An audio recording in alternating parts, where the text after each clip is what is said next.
Yes. Right. Come on, record. Yes. Right.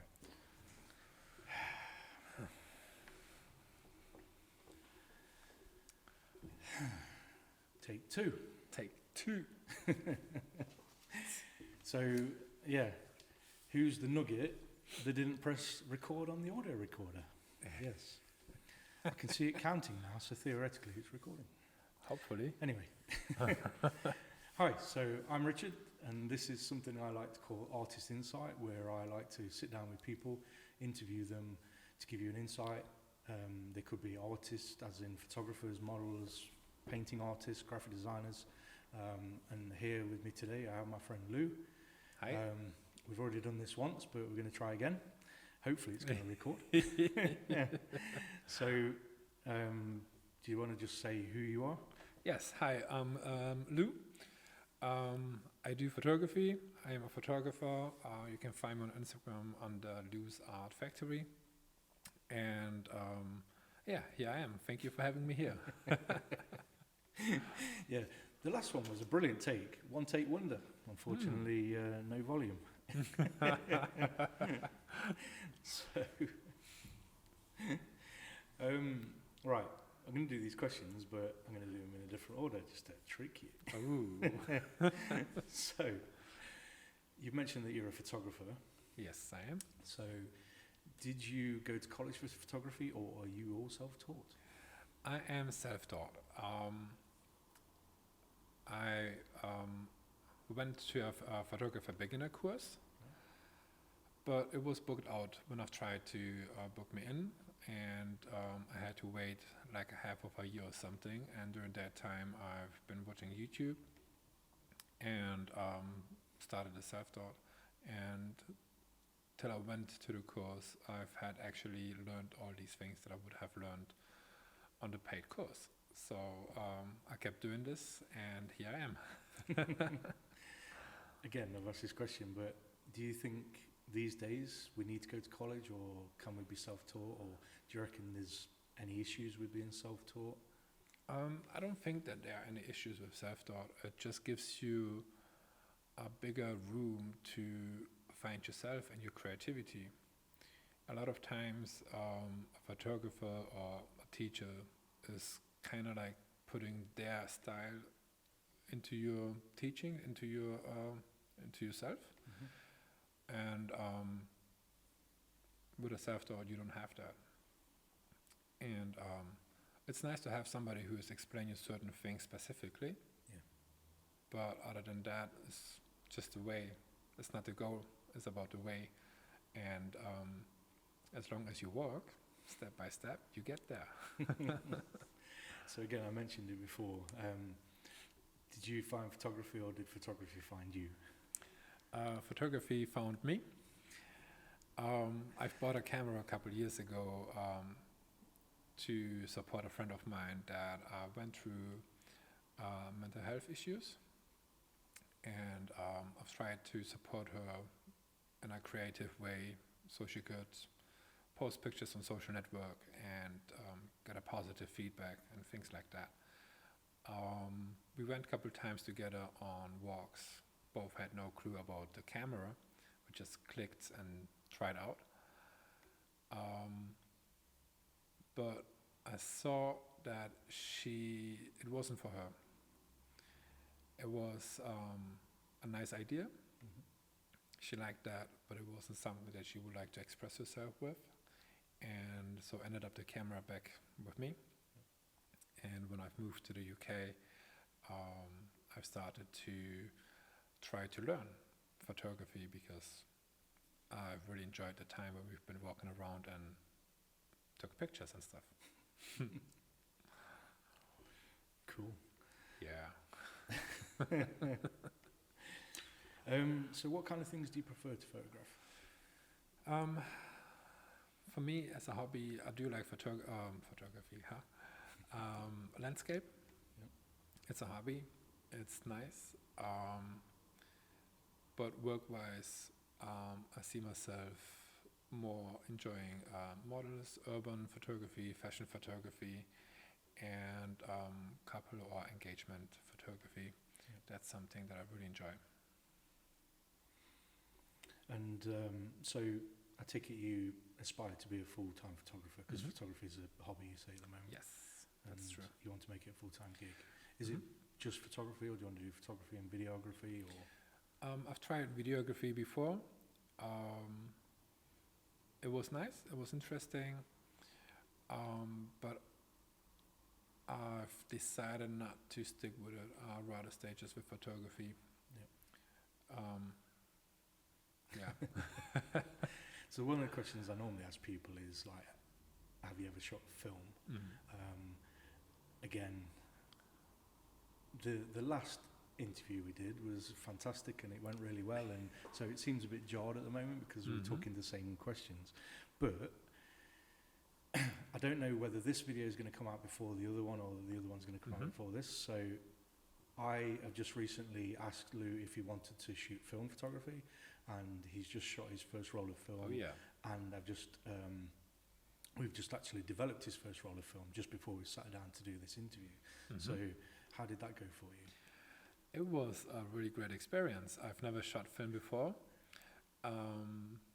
especially not with this camera. I watched a movie last year, I don't know which one it was, and there was a photo shooting going on like back in the 80s or 90s, and they've used actually the same camera, and he just like burst the shots through and just changed that and burst another one, and that was it. And I was like so satisfied about that, how easy it went. And when you came and showed me this camera, I was really surprised and happy, because it was always on my bucket list, try this camera out. And yeah, as much as I've been excited, as much as I've been frustrated as well, it was different than I've expected. Completely different. Yeah. And I got a big respect on all these photographers who used to work with that on a professional level and making money with that. It was really difficult, especially today when we've developed the film. Yeah, that's something else. Yeah, so imagine you're doing a fashion shoot Yeah. and you can't check the back of the camera to see if you've got any images. So you hope and pray that you've got what you can, and people used to shoot more Mhm. and then hope that obviously they got more images, and then you hope that the lab or you don't screw it up in the in the developing process. Yeah. So it is, digital's definitely made photography a lot easier. Whether that's a Yes. good or a bad thing is, again, subjective. Mhm. There's definitely something about film because, again, you were kind of like, the film camera itself was quite difficult and quite awkward to use. Then when you were Yes. developing, you were surprised how long it takes and the chemicals you have to mix and everything. Mhm. But then even you had a smile on your face when you Yes. cracked open the canister Uh-huh. and you saw the images and you were Yeah. like, wow. That's exciting So part that's of it. that's exciting because you've been involved in the process from start to finish. Yes. And so it's Fully agree with you. I just can't imagine how it used to be or how it must be for the photographers who actually had like you 5, imagine 6 doing rolls, 150, 200 pictures. you that I- imagine doing a wedding yeah. and the bride and groom are like, did that one come out? No. It must be really difficult. Like you spend weeks just to develop everything Yeah. and not to screw it up. It's like one. And so if you see certain professional photographers, they would have had 2 or 3 cameras. Yeah. So they'd have one black and white, one colour, medium format, and Mhm. whatever. And so there's a bit of a redundancy there. But again, it's not 100% guaranteed. Something could happen. Your batteries Yeah. could run out. Your film gets a light leak, or again, you screw up the process of developing the film. So, but would you shoot film again? Definitely yes. But you'd send it away for developing. Yes. I'd rather pay the money for it. Yeah. You process this, send me back images, and then job done. Yeah. But again, I didn't do it on purpose in the fact of giving you a camera that is quite difficult to use. I just wanted to show you something that was totally outside the box, bit of a challenge. And so waist level finder, medium format, Mhm. it's different. I could Yeah. have just given you a camera that would have autofocused and would have been Yeah. exactly the same really, apart from seeing on the back. Mhm. So, but it's again, different challenge. You understand now. I'm very happy to do this and to Yeah. venture it. So thanks for that again. No problem. And again, you'll see this video, don't know whether before or after. So yeah, so as a photographer, where do you find kind of inspiration and motivation? And I find back in the days, a couple of years ago, when I started with photography, I found my inspiration in Peter McKinnon. Yeah. But he changed his style during this last couple of years, which is nice, but not anymore something for me. I'm rather looking now into small photographers who just doing some creative stuff. There's an old colleague of mine. I used to work with him in my first job when I moved to the UK. And a nice guy, very quiet. And I followed him on Instagram, and he was posting his pictures whenever he was traveling around the world. And he's shooting some amazing pictures. Great guy. Yeah. Never spoke to him since that, but I like his pictures. And yeah, I do like your style as well, even though if it's studio photography, which I'm not very busy with that. Mhm. But It's something you want to get into and have a go at and yes, try. and definitely stuff. in the future. Yeah. It's very inspirational. I like it. Yeah, studio photography again. It's got its pluses and minuses. Mhm. You know, like obviously, unless you're shooting in a studio that you've got a background or a prop or Mhm. something, it can look pretty samey, and you then have to build sets and Yeah. things. Whereas when you're on location or outside, or you've got a studio that has different sets, you can get varying backgrounds. But it depends on your style, I guess. Mhm. So, again, going back to the style, do you have a style, or do you think you are moving into a style, or do you think a style is good for a photographer? Yes, and yes. I do have a style. Yep. A wedding photographer that I'm used to work with, she confirmed that whenever she sees my pictures, she sees a style in it. Okay. I've shot for her as a second photographer, just to see how it works with the weddings. Yep. To have a style is definitely something good, because people will recognize your work. Mhm. And I think that's also one of the reasons why people book you for a certain style. And what was the third question? It was just basically about having a style, or whether you think you've got a style, or if you're going to move into a style, or because you were saying about fashion photography, and Yes. that's obviously different to landscape, and Mhm. so I don't know whether you can uniform a style in different genres, or whether your style is because of the way you edit. Mhm. So a lot of mine is black and white, Yes. and 99% is black and white, and I actually have a pre-built preset that I drag onto each file. Yes. So once I do the editing in colour, I drag this preset on. Well, not preset, it's a Mhm. folder full of my changes. Yeah. So all of my images are edited in the same style. So that's where my style comes from. Mhm. The fact that I shoot in a certain way, and then I adapt it with my Yeah. style. So again, do you find you edit in the same way in images, or? I do. The way, well, usually I crop my pictures to a certain way, just because I'm using Instagram as a platform for myself. Right. So they do have a ratio of 5:8. Okay. So whenever I take pictures, I have to bear in mind that I'm just shooting in a bigger frame, just to crop it in a way that I like to have it. Yeah. So that's something I'm doing, and also I'm working with certain frames in the cropped frame itself with subjects and everything. So I do go for a certain style, and like you said, certain settings are set up definitely as well for me, or for certain models that I'm working with on a regular basis. Mhm. So yeah. Yeah, we all seem to have our own unique way of working. So like for Mhm. me, I have a way where Lightroom is basically just me to edit raw, Yeah. and then I work on each individual image in Photoshop. So my process takes a lot longer than other people. A lot of people just do tweaking different things in Lightroom and then that's it kind of thing. Whereas mine's very hands-on with each image. I personalise each image, if you like. So yeah, some people don't want to work that long, and it does annoy me sometimes where you're spending 2-3 hours on an image. But again, for me, my end goal is posters on a wall as opposed to just being online. Yes. If you're doing it for looking on a phone, you don't need to be in depth in your editing, like skin retouching and stuff. Because when you've taken an image like this size, it doesn't matter. But Exactly. for me, because I'm a graphic designer and my background's print, I'm imagining it's going to be a billboard or a huge poster or something. So, I want the detail to be there. Perfectly fine. Yeah, I fully understand that. So, what's your most memorable shoot? Most memorable shoot.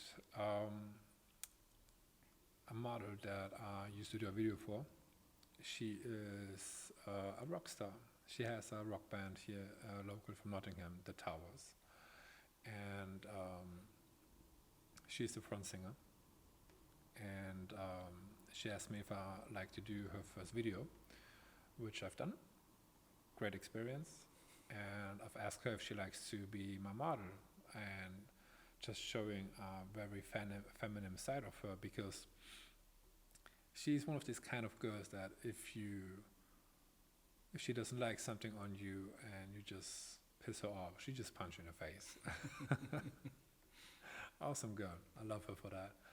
And she accepted my request, and it was very nice. And we went to Pepper Rocks. I've booked, it's a bar in Nottingham, very local. They do have loads of sofas in the whole area, and it's everything wooden and dark-ish, and nice location to shoot. And we went there, booked it for a couple hours, and we created some awesome work, which is also visible on my Instagram. So where can people find your Instagram? Oh yeah, Loose Art Factory. And that's one of my most memorable photo shoot. Awesome. So on that, do you have any bucket list shots you want to do, or are you working on any personal projects at the moment? Or? I'm working at the moment on our personal project, which is a YouTube channel as well. Okay. It's about life situations, just helping people to understand certain things, and just provide them my point of view to make them help understand their point of views and see if that helps them. I like to preach a lot. That's what my barber said. And he said also I should start doing this YouTube channel. So here I am. And you have a barber? I do have a barber. He looks actually the same way I do, just a little bit smaller and slimmer. This is a bit of an in-joke. We tried this before, and the audio, again, I fucked up the audio, and Lou used to have really long hair, so that's why I'm laughing. They're growing back. Are you growing your locks long again? Yes, I do. I've cut them down because I didn't like the undercut anymore. Right. And now they're just like growing back in a full length. Right. So, yeah. So when you start on your YouTube? It's going to be in the next couple of weeks. Right. So, have you got a name for it yet? I do have a name for it. I'm not sure about the name right now. I was just thinking for links in the description. Yes. I will let you know afterwards the name, so people can have a look and see if they like it or not. But it's just going to be you talking. It's not going to be photography. No, it's not going to be about photography. Right. It's just going to be about how do you say it? Just like opinions and point of views about life, and helping people to understand themselves better and understand other better, and makes life easier. Cool. So your photography is just more on Instagram. And Yes. do you have Facebook, or do you not really use Facebook? I'm not really using Facebook. Do you have a website? I do have a website, but it's on rebuilding right now. Right. So whatever you see there is not up to date. Is that still under Lou's? Yeah, it's still under looseartfactory.com. Right. But it needs to be rebuilt, so that's going to happen also in the next couple of weeks. Okay. I was just thinking where people can see your work, that's all. Yeah. We did talk about, actually, you're going to send me a couple of files that I can put in the video, so Yes. people can see some of your More than happy photography. to do that. Cool. And the shot that you were talking about the model and stuff, you can see that as well. Yes. So, yeah. What sort of advice would you give to either your younger self or someone starting out in photography? Doing more research as that you actually did. So if you think you did already a lot, do twice as much. You can save a lot of money and a lot of time, just like to try out lots of little preps that you actually really don't need. The best advice is just using a camera, the lens, till it's perfectly handled, till you know everything about it, and then just like try another lens or go from there. Yeah. But yeah, buying like any gimmicks or something is just not the right way at the beginning. It's just wasting money. That was for me personally. So you wasted a bit of money on it. Oh heck yeah! Oh yeah! There's a lot of people do that. Like one of my good friends, Gordon, he's a really nice guy, really helpful, and he's really helped me. But he's swapped his camera brands so many times. He's gone from Nikon, Sony, Fuji, sorry. So he's swapped and changed and whatever. God, that must like cost a fortune just to swap your whole body and lenses and stuff. It's brilliant because in the fact of like, again, it's a whole new system to learn, and it's that kind of like cleansing kind of thing, I think. But like, yeah, wow. Like I have invested so much money in like cameras and lenses and stuff that to me, to change a whole brand. No, same. Yeah. But then saying that now, I'm really getting frustrated with Canon. And I'm not really a fan of mirrorless cameras because they're too small. Yeah. I prefer like mirrored bodies and stuff. Same. But I'm not really confident with the 5D4. Don't know why. I'm not as confident as I was when I had the 6D. Okay, I had an unfortunate accident with it. I dropped it, but I sent it to be repaired and tested and whatever, and it came back, 100% factory, whatever it is, reset and whatever. Yeah. But I don't have confidence in it. I don't know why, whether it's just me or something's not quite right. I did a shoot with a girl in here, and I was doing natural light, and a lot of those images are out of focus, and I can't be that shaking, and she can't move that much. So there's got to be something that's not quite right with it. But anyway, that's just down to me, personal preference. But well, if you like to, I can have a trial with a 6D and see if I'm gonna have the same issues or not. Well, it was the 5D Mark IV. Oh, yeah. So well, I'm more than happy to 3.5 shoot with that as well. Should be working. But anyway, yeah. So thank you again for the second interview in an hour. Yeah, more than welcome. Thank you for having me here. Unfortunately, I've deleted we've deleted the last video because there was no audio. Yeah. And we actually come up with a few other things we were talking about, but yeah, unfortunately, it's how the cookie crumbles. But yeah, again, watch out for the video on Lou shooting the film. That's again pretty interesting, and we are going to do a few other things. I was talking to you about getting someone else. I've got this idea of taking two people on the same photo walk and seeing how they differ, as in what they shoot, what they pick up on, what they're attracted to. Yeah. Exactly the same route, same camera, same format, same whatever. Again, it can be digital, it doesn't have to be film or anything. But it's just interesting to see how minds work differently. Exactly. Because I'm interested in things like that. Like you see things differently to I do. As we were walking around yesterday with the film and whatever. You were looking at things probably different to what I would pick Yes. up on and stuff. So I'm interested in things like that as well. It'd be interesting to do another film challenge. More than happy to do again, probably we'll send it away, but we'll just shoot different formats or different cameras or whatever.